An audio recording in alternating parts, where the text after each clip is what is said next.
Pelo sinal da Santa Cruz, livrai-nos Deus, nosso Senhor, dos nossos inimigos. Em nome do Pai, do Filho e do Espírito Santo. Amém. Meus irmãos, minhas irmãs, eu desejo a todos vocês muita paz, a paz de Jesus e o amor de Maria a cada um.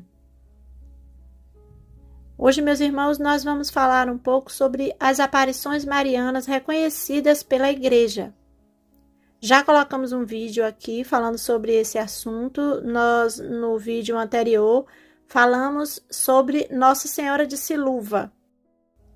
Nossa Senhora de Siluva, na Lituânia. Essa aparição foi no ano de 1608.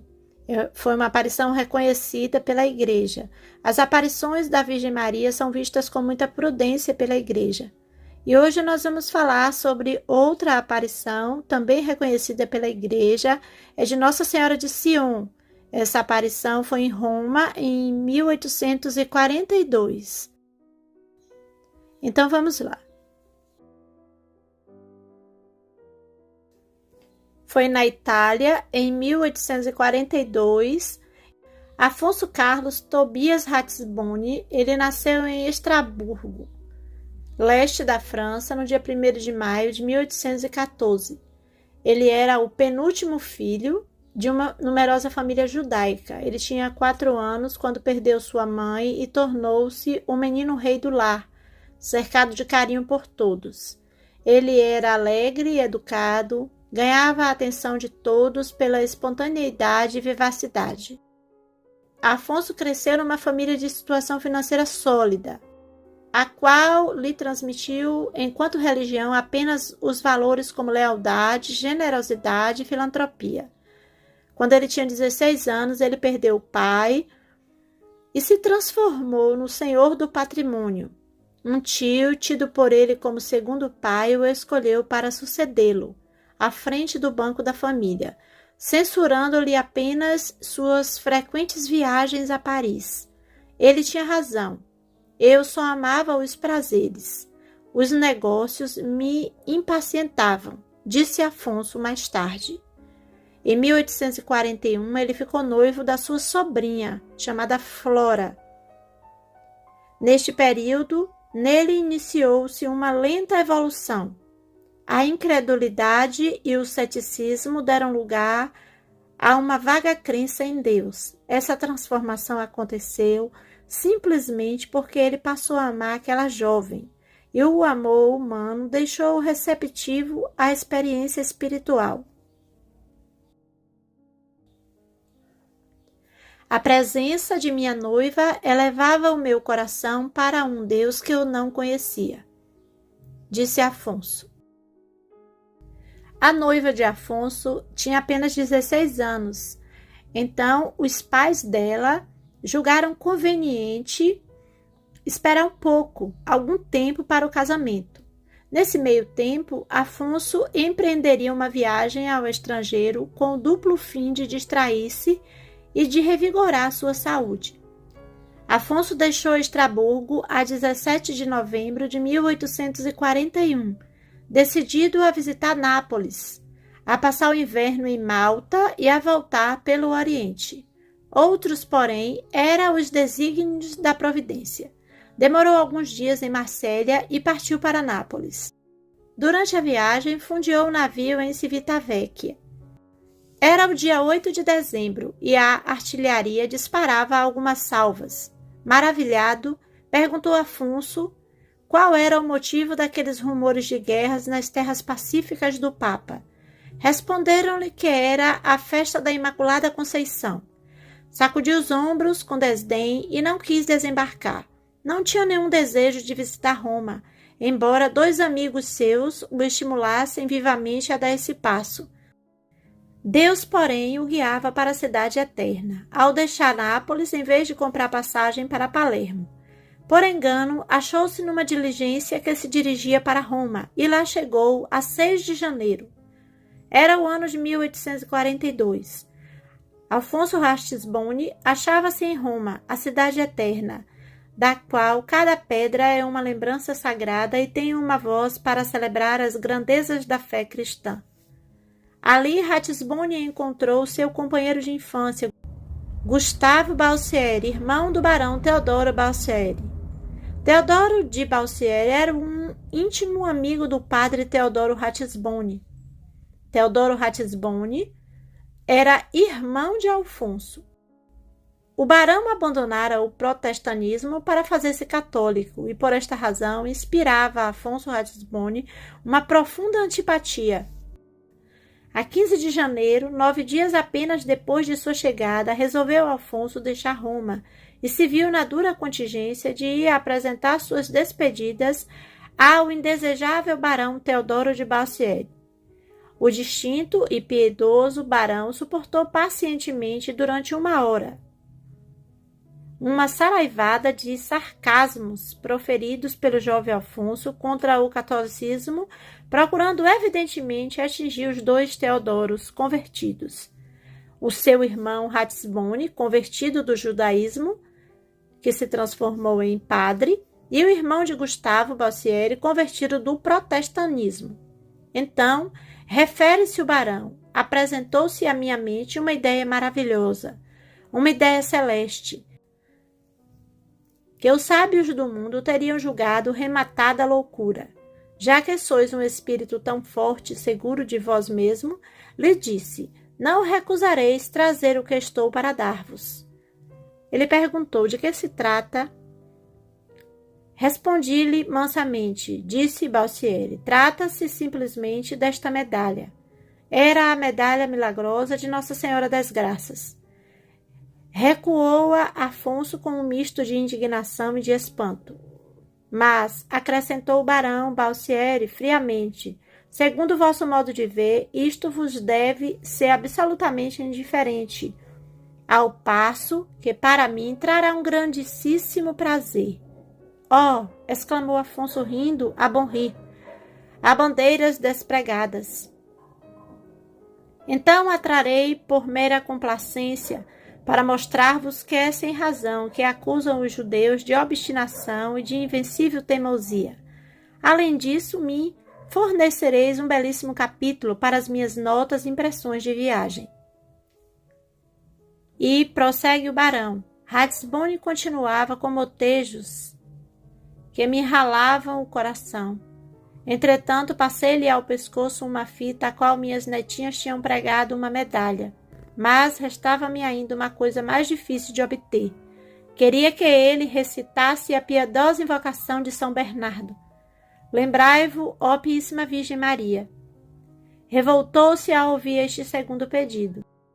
Apresentei-lhe a oração, suplicando-lhe que a trouxesse consigo, que tivesse a bondade de copiá-la, porque eu não dispunha de outro exemplar.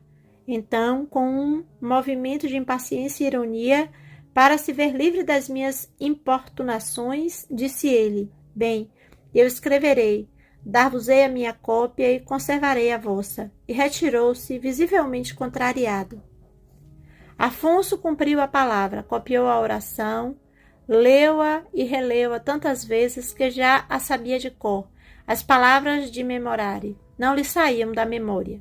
No dia 20 de janeiro, festa de São Sebastião, Afonso ainda se achava em Roma, onde o retinha uma força misteriosa. Ao meio-dia, conversou num café com 2 amigos. Se neste momento, diz ele, um terceiro interlocutor se tivesse aproximado de mim e me tivesse dito, Afonso, dentro de 1/4 de hora adorarás Jesus Cristo, teu Deus e teu Salvador, e renunciarás ao mundo, às suas pompas, a seus prazeres, à tua fortuna, a tuas esperanças, a teu futuro, e se for necessário, renunciarás ainda à tua noiva, à afeição da tua família. Digo que se algum profeta me tivesse feito semelhante predição, só um homem eu julgaria mais insensato que ele, e seria aquele que tivesse dado crédito à possibilidade de tal loucura. Era 20 de janeiro de 1842. Ratisbonne achava-se ainda em Roma. Saindo de um café onde acabara de conversar com 2 amigos, encontra-se uma carruagem. É a do barão de Balsieri, que o convida para dar um passeio. Afonso, sem muito entusiasmo, mas para não fazer uma descortesia àquele do qual pouco antes tinha sido hóspede, aceita o convite. Acharam-se logo diante da igreja de Santo André del Frate. O piedoso conde de La Ferronneys deveria receber as honras fúnebres e o barão de Bussiere fora encarregado de reservar uma tribuna para a família do defunto. Será coisa de 2 minutos, diz ele a Afonso, que durante este tempo resolve visitar a igreja. Esperavam nesta igreja a misericórdia de Maria Santíssima. Soara a hora da graça que desde a conversa no café já trabalhava suavemente em sua alma. A Mãe de Deus se deixara comover pelas orações do barão de Bussiere, do conde de La Ferronneys, que morrera repentinamente depois de ter dito à sua esposa: repeti hoje mais de 100 vezes o lembrai-vos, e sobretudo pelas orações e lágrimas ardentes que em seu santuário derramava seu diletíssimo servo, o padre Teodoro, irmão de Afonso Ratisbonne. Tenta Afonso descrever o que então se passou em sua alma. Esta igreja é pobre e deserta. Creio que nela me achei mais ou menos só. Nenhum objeto de arte atraiu a minha atenção. Subitamente nada mais vejo, ou antes, ó meu Deus, vejo só uma coisa. Como seria possível falar do que vi? Oh não, a palavra humana não deve tentar exprimir o que se não pode exprimir. Toda descrição, por sublime que seja, seria mais que uma profanação da inefável realidade. Tornando à igreja, Barão de Bussiere não encontra Afonso onde havia deixado, mas ajoelhado diante da capela de São Miguel Arcanjo e de São Rafael, submergido em profundo recolhimento. A esta vista, pressentindo o milagre, depõe o barão, apoderou-se de mim um frêmito religioso. Dirijo-me a ele, agito-o várias vezes sem que ele dê conta da minha presença. Afinal, voltando para mim seu rosto banhado de lágrimas, junta as mãos e me diz: oh, como este senhor rezou por mim. Compreendi logo que se tratava do falecido conde de La Ferronneys. Amparado, quase levado por mim sob a carruagem, onde querias ir? Perguntou-lhe eu. Levai-me para onde quiserdes. Depois do que vi, obedeço. Declara-me em seguida que só falará com o consentimento de um padre, porque o que eu vi acrescenta ele, só posso dizer de joelhos. Conduzido à igreja dos padres jesuítas ao lado do padre Villefort, que o convida a explicar-se, tira Afonso a medalha, abraça a mostra e exclama: eu a vi, eu a vi. Havia uns instantes que eu estava na igreja, quando repentinamente me senti dominado por uma turbação inexprimível. Ergui os olhos. Todo o edifício desaparecera à minha vista. Só uma capela tinha, por assim dizer, concentrado toda a luz, e no meio desta irradiação apareceu em pé sobre o altar, grande, brilhante, cheia de majestade e de doçura, a Virgem Maria, tal qual está em minha medalha. Uma força irresistível atraiu-me para ela. A Virgem, com a mão, me fez sinal para que me ajoelhasse. Pareceu dizer-me: está bem, não me falou nada, mas eu compreendi tudo. Mais tarde, dirigiu-se Afonso à Basílica de Santa Maria Maior, a fim de agradecer a sua celeste benfeitora o grande benefício recebido. Ao entrar na capela de Nossa Senhora, exclamou: oh, como estou bem aqui! Gostaria de ficar aqui para sempre. Parece-me que já não estou na terra. Ao fazer a visita ao Santíssimo Sacramento, por pouco não desfaleceu. Apavorado, exclamou: que coisa horrível está na presença do Deus vivo sem ser batizado. Ratisbonne recebeu sem dúvida uma assistência toda especial de Deus e da Santíssima Virgem. A 31 de janeiro, 11 dias após a aparição, Afonso Ratisbonne abjura solenemente a maçonaria e recebe o batismo na igreja do Jesus das mãos de cardeal Patrizzi. O vasto e suntuoso templo estava repleto. Ali se encontrava o escol da sociedade romana e estrangeira. Acompanhado pelo padre Villefort e por seu padrinho, o barão de Bussiere, Afonso foi levado à porta da igreja. vestido de uma longa túnica de damasco branco, trazia o terço e a medalha de Nossa Senhora nas mãos. Que pedes à Igreja de Deus? Perguntou-lhe o oficiante. A fé. Diz uma testemunha ocular dessa cena majestosa, já tinha a fé católica aquele a quem a estrela da manhã iluminara com seus raios. Afonso beija a terra e fica prostrado até ao fim dos exorcismos. Levanta-se e, guiado pelo pontífice, encaminha-se para o altar entre as bênçãos de uma imensa multidão que respeitosamente se abre à sua passagem. Perguntaram-lhe qual é o seu nome. Maria, responde num arrebatamento de amor e de gratidão. Que desejas? O batismo. Crês em Jesus Cristo? Creio. Queres ser batizado? Quero. Com um sorriso de celeste beatitude, levantou sua cabeça ainda umedecida de água batismal. Acabava de transpor um abismo. Era cristão. Afonso, cheio de Deus, radicalmente transformado pela graça, deixa o mundo e entra na companhia de Jesus. Nele viveu 10 anos, vida exemplar, e só a deixou, desfeito em lágrimas, para fazer a vontade de Deus, que o queria ao lado do seu irmão, o padre Teodoro, para com ele trabalhar numa obra tão grata ao mesmo Deus e de tanta relevância, qual é a da conversão dos judeus.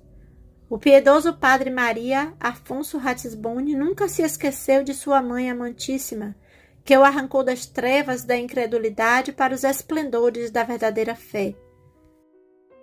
Inclinava-se profundamente, sempre que ouvia no canto das ladainhas a invocação: refúgio dos pecadores, rogai por nós. Os que ouviam falar de sua Mãe Celeste adivinhavam o que se passava no seu coração.